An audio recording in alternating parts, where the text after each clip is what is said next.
Estimados amigos, nuevamente un saludo cordial para todos y cada uno de ustedes que están siempre o casi siempre atentos a algunos de mis videos que les pueda parecer interesante como también informativo. Estimados amigos, uno de los temas que me interesa hablar ahora y que creo que ustedes también podrían interesarse porque podría ser una amenaza y de hecho que lo es, me refiero al llamado el preterismo extremo, ¿no? El preterismo extremo o la llamada escatología realizada.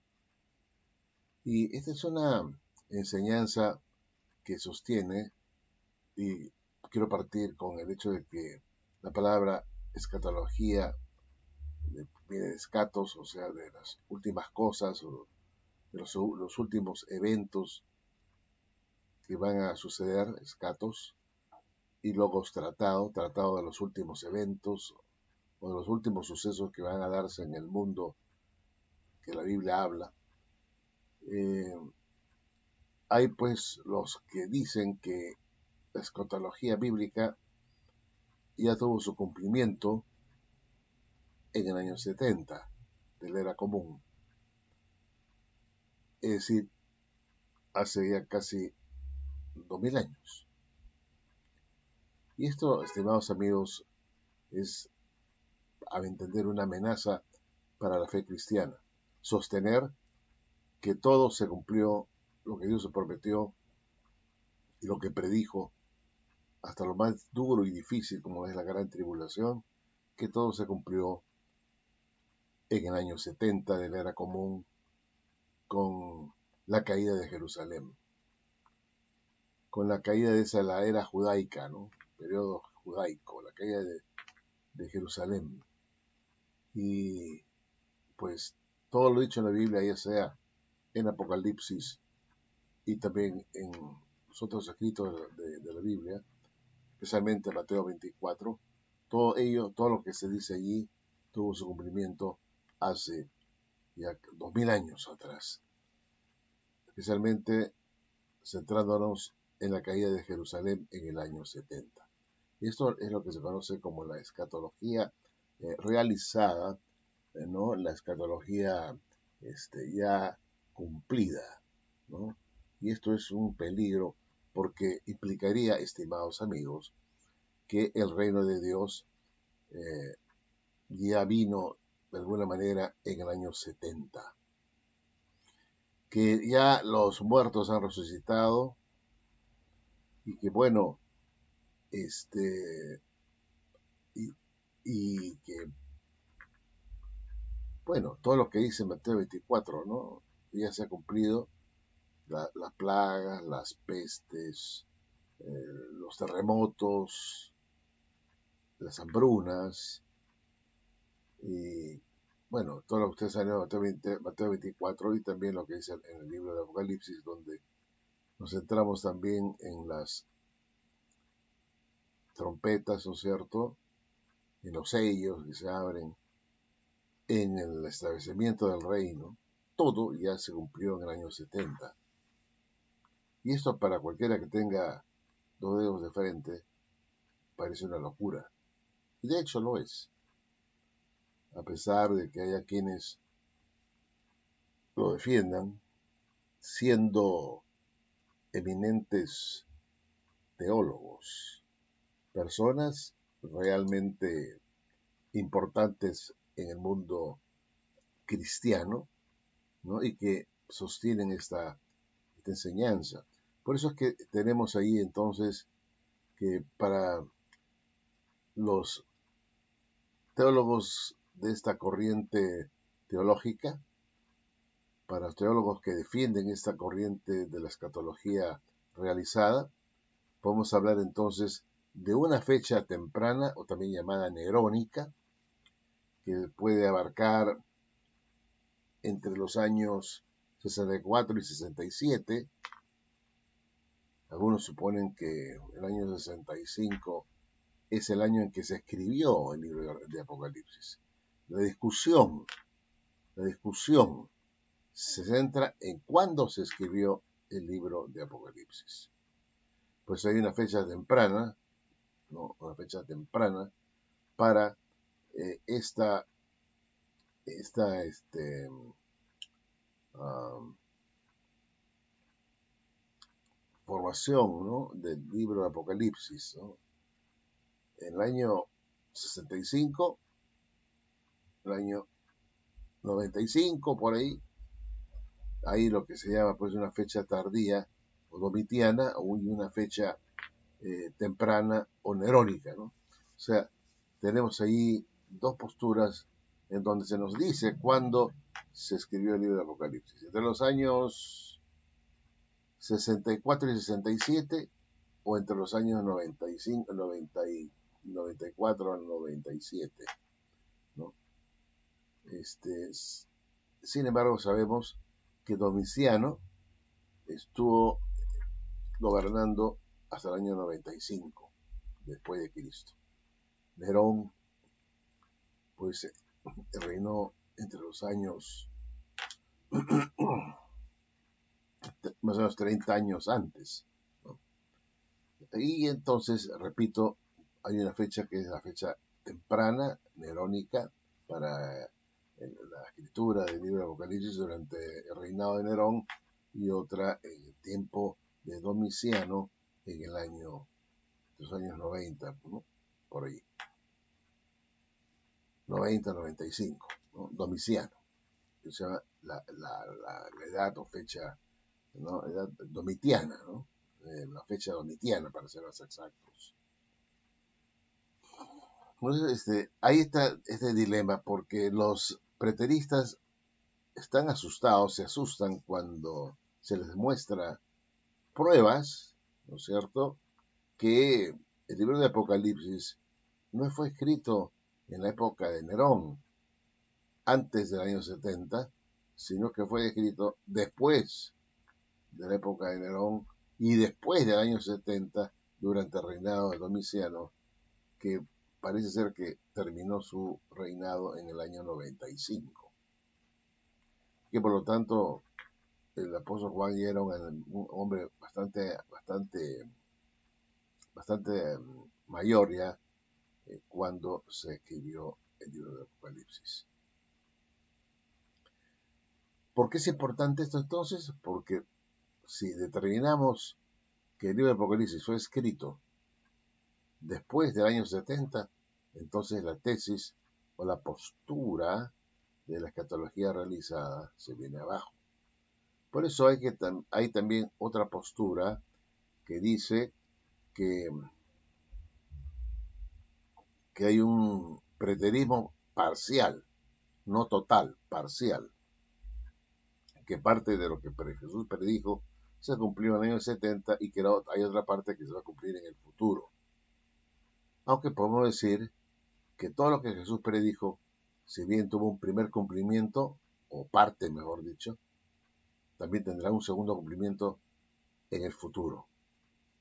Ahora, es importante que nosotros lo entendamos con la más absoluta precisión, porque el preterismo extremo es en realidad una amenaza, porque pone al reino de Dios como ya cumplido, ¿no es cierto? Y también la segunda venida de Cristo, su venida personal en el año 70. Y claro, nosotros sabemos que la venida supuesta de Cristo en el año 70 para los preteristas, ha sido una venida así que escribió, no sé, creo que fue Flavio Josefo, de que cuando hubo esta invasión romana, se vio en los cielos a Jesús cabalgando, en fin. Algo así creo que habló Flavio Josefo, a ver si usted me ayuda en este punto, y a veces la memoria me está fallando, pero indudablemente tenemos ahí una postura muy equivocada, porque sabemos que Jesús, cuando venga por segunda vez, será visto por todos los hombres, ¿no es cierto? Y que vendrá y nuevamente pondrá sus pies en el monte de los olivos y este se partirá en dos. Eso es lo que leemos nosotros en Zacarías 14. De modo que se nos hace difícil pensar que Jesús haya vuelto de manera como lo prometió en el año 70, de manera así total y completa, siendo vistas por todos y que todos hagan lamentación por causa de él, y que luego al venir él haya se haya sentado en su trono para juzgar a las naciones, no solamente eso, sino juzgar a buenos y a justos e injustos. Ahora, y aparte de esto, creo yo que en un momento hemos visto un reino establecido en el año 70 para todo el mundo, no solamente para una nación, en donde Jesús supuestamente va a recoger a todos de todas partes del mundo, nosotros cuando regrese por segunda vez, ¿no? Ya estarán recogidos los suyos, lo cual pues no coincide con lo que supuestamente ocurrió en el año 70, donde los judíos fueron asesinados y también y algunos escaparon y se fueron por otros lados, ¿no? Cuando venga Jesús, Él va a reinar en su tierra con los suyos, habiendo ya reunido a todas las 10 tribus en su tierra. Esto no tendría sentido, ¿no? Cuando se nos dice que en el año 70 Jesús ya vino, puesto que vemos, ¿no?, que no ha habido ninguna reunión de esas 10 tribus que están perdidas en la tierra, y no ha empezado pues a reinar con vara de hierro sobre las naciones, sino que estamos viendo hoy, más que nunca, que el mundo está cada vez peor y peor. Claro, los presbiteristas reconocen la importancia de esta fecha que ellos llaman temprana del Apocalipsis, ¿no? Y creen que es importante, que es fundamental para sostener su doctrina. Y así pues, ustedes habrán escuchado de David Chilton, si no me acuerdo, si no mal no recuerdo, David Chilton, quien escribió sobre el Apocalipsis, eh, los días de la venganza, ¿no? Los días de la venganza. Y ahí él dijo claramente que la fecha para el Apocalipsis, la fecha temprana, era importante y necesaria para poder sostener su enseñanza. Había otro escritor famoso, Kenneth Gentry, dice pues que si se pudiera demostrar, dijo él, que el Apocalipsis fue escrito 25 años después de la fecha de la caída de Jerusalén, entonces toda la labor de Chilton simplemente se esfumaría, ¿no? Esa es la verdad, se esfumaría.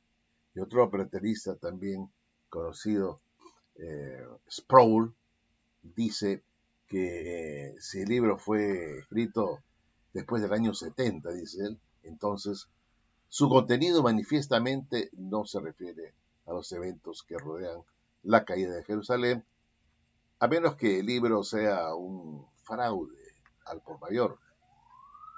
Bueno, estimados amigos, quiero que entiendan bien este punto. Y esto es importante, tengamos cuidado porque nosotros esperamos que el reino venga y que tenemos todavía que estar pidiendo por la venida del reino. Ya en el preterismo no se pide el reino y más bien se estimula lo que se viene a llamar el reino ahora. El reino ahora, ya de una vez. Y ese reino se consigue a través de la fuerza, a través del hombre, de los esfuerzos del hombre. Y esto no es lo que la Biblia enseña, puesto que este reino que se va a establecer va a ser un reino que va a ser realizado por Jesús mismo. Él mismo va a venir y va a establecer su reino. Él, cuando Él venga, dice, entonces, y solo entonces estará en su trono de gloria, y entonces serán reunidas las naciones, la gente será juzgadas, y a los justos les dirá, venid, bendito mi Padre, heredad el reino. Hoy en día, estimados amigos, no podemos decir que el reino de Dios se ha establecido, porque para que esto ocurra es necesario que el diablo sea primero sometido, que el diablo sea primero atado junto con sus demonios para permitir que haya en la tierra paz, seguridad, que haya tranquilidad, que Jesús pueda gobernar realmente con tranquilidad sin el obstáculo que viene haciendo hoy el mismo diablo cuando se interfiere en los gobiernos humanos y, como dice Juan, todo el mundo yace bajo el poder del maligno. Por lo tanto, esta enseñanza preterista extrema resulta un peligro fatal, es un peligro grande, ¿no es cierto? Es un peligro y es una herejía, la herejía hemeniana, ¿no? Es una herejía, Himeneo y Fileto, que decía que la resurrección ya había ocurrido. Entonces esto es una amenaza que ustedes deben tener en cuenta ahora mismo. Sabemos por otro lado, y esto es una cosa de conocimiento de todos, que Nerón, por ejemplo, Nerón, solía matar a los cristianos, no los desterraba, los mataba, y los mataba de una manera muy cruel. Y tenemos nosotros que cuando Juan es desterrado a la isla de Patmos, nos hace pensar, ¿y por qué Nerón, si fue en el momento de Nerón cuando escribió el Apocalipsis, por qué Juan no fue asesinado, martirizado por Nerón, y más bien terminó desterrado, ¿no? A la isla de Patmos, cuando sabemos que esa forma de castigo lo ejecutaba justamente Domiciano, ¿no? Y entonces eso nos hace ver de una manera que, por supuesto, no pudo haber sido escrito el libro de Apocalipsis en ese momento, en el momento de Nerón, sino en el momento del emperador Domiciano, que él no ejecutaba a sus víctimas, sino que las desterraba, como ocurrió en este caso con el apóstol Juan. Pero tenemos que el testimonio más antiguo de que el libro de Apocalipsis fue escrito por Juan, ya terminando el siglo I, es Ireneo.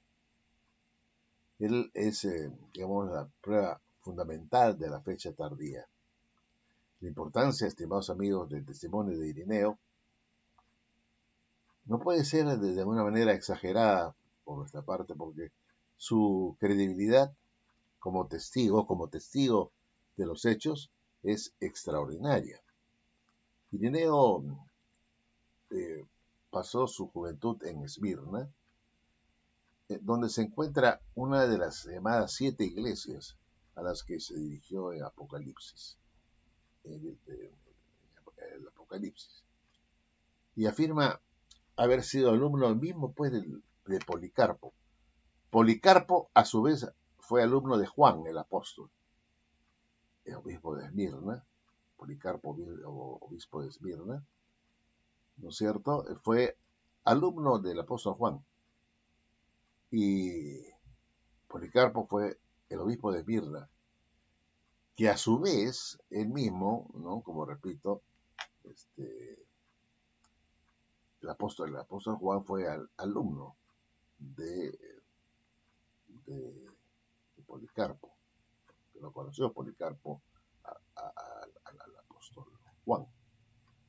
Y esto es importante que lo sepamos y a su vez sabemos nosotros que Ireneo estaba muy estrictamente ligado tanto a Policarpo como al mismo Juan, en el sentido de que pudo saber mucho más que muchos otros eh, creyentes cristianos de los primeros años del cristianismo, ¿no? O ya del segundo siglo más o menos. Y es importante que entendamos esto con la más absoluta precisión. Y Ireneo, él sostenía claramente que este, que el apóstol Juan escribió el Apocalipsis ya en la era del emperador Domiciano.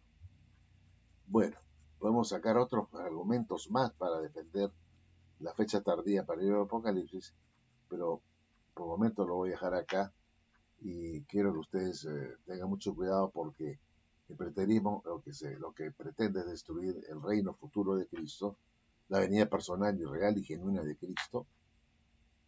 Y no puedes decirnos pues que porque Jesús resucitó a muertos o porque algunos muertos resucitaron cuando en años 70 la Biblia habla que salieron los muertos de sus tumbas, ya eso es un cumplimiento, ¿no es cierto?, de que Jesús ya vino y que, bueno, resucitó a los muertos. Eso hay que tener mucho cuidado, estimados amigos. Es cierto, es una cosa rara. ¿Qué hicieron esos muertos cuando salieron de sus tumbas? Para qué se levantaron? Se levantaron, lo sabemos. Pero eso no significa que esta sea la resurrección escatológica verdadera, en donde todos los hombres, todos los justos, y también los injustos van a tener que resucitar, aunque es ciertamente algunos sostienen que los injustos resucitan después del milenio y otros sostienen que los cristianos son los que resucitan primero. Y ya imagínense ustedes, pues, cuántos cristianos hay, ¿no?, en el mundo, como para decir, ¿no?, esto ya se cumplió. Inclusive, en el primer siglo, los pocos que resucitaron fueron simplemente una, un cumplimiento menor, ¿no? Como, como siempre lo he dicho, hay cumplimientos que son menores, pero va a haber un cumplimiento que va a ser mayor, donde va a haber una resurrección mucho mayor. Y esa visión de Jesús cabalgando en los cielos, según Flavio Josefo, es un cumplimiento menor de lo que va a ocurrir en el futuro, de lo que va a ocurrir en el futuro. Y eso sí, no hay forma de decir que hay un cumplimiento menor del reino en el año 70, porque definitivamente se destruyó Jerusalén, y ese justamente la Biblia nos dice que es la ciudad del gran rey, la ciudad del gran rey Jerusalén. Mateo, en Mateo capítulo, perdón, en Mateo 5 me parece que está, me está fallando la memoria, no juréis ni por Jerusalén, porque es la ciudad del gran rey. Esto, estimados amigos, es importante que lo entendamos con la más absoluta precisión. Se destruye en el año 70 Jerusalén, pero Jerusalén es la ciudad del gran rey que tiene que reinar en Jerusalén, y no podría haber, pues, Jesús había empezado a reinar en Jerusalén cuando quedó destruida, y el pueblo desperdigado, ¿no? Los pocos que quedaron tuvieron que vivir en las montañas, se escaparon para no morir. Y no sabemos nada de que Jesús entró a su templo a reinar, a poner orden. No, no ocurrió nada de eso, todo lo contrario. Bueno, estimados amigos, gracias y será hasta un próximo video.